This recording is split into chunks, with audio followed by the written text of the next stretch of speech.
Так, всем здравствуйте. Это короткое видео. У меня, все знают, что я скважину делаю. Мне, нужен был последний рывок, так сказать, вырезать кое-что лобзиком. Это вот я его сейчас разобрал. И, после зимы я его не запускал.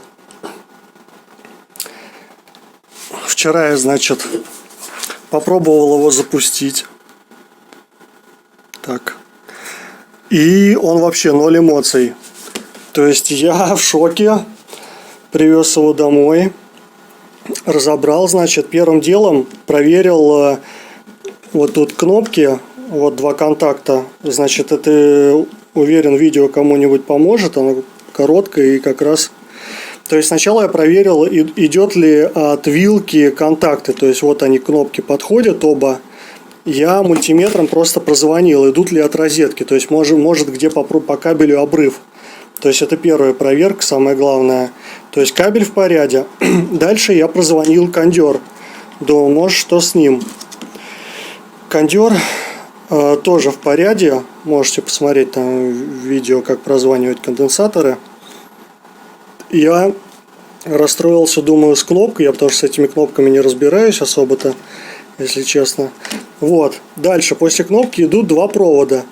То есть, куда они подходят, я просто сейчас кинул два крокодила на этот. И вот идет снизу такой же контакт, синий, второй. Два крокодила от розетки. Вот на моем видео я одном уже там подключал что-то тем кабелем. И, думаю, сейчас включу 220, заработает просто на всю. То есть, обходя кнопку. Думаю, мне этого даже хватит. Я, если что, соединю. И я все равно на всю мощность обычно им пользуюсь лобзиком. И, нифига. И тут, так сказать, просветление. Я начал смотреть на щетки. Щетки, но там не поймешь сбоку. Там мелкий разрез. Вроде они торчат. Все нормально.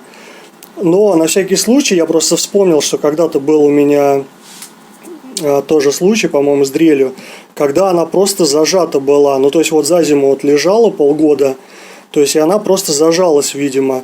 И я, по одной вот застучал сверху по щетке и снизу тоже по той щетке со всей дури постучал отверточкой маленькой. И все, напрямую еще раз попробовал, и он закрутился. Все, я в итоге сейчас просто соберу. Значит, получается, кнопка жива, все живо. Просто, получается, у нас зависли в одном состоянии. Ну, поняли, прикипели. Вот они. Потому что у них узкое пространство у этих щеток. То есть, просто они пристали, видимо, к ним, к стеночкам. Так что все, надеюсь, кому-то это видео поможет. Если вдруг вы что-то нерабочее обнаружите, проверьте, все ли контакты. Еще раз повторюсь, как говорил мой друг, электрика – это наука о плохих контактах. Все, всем удачи, подписывайтесь.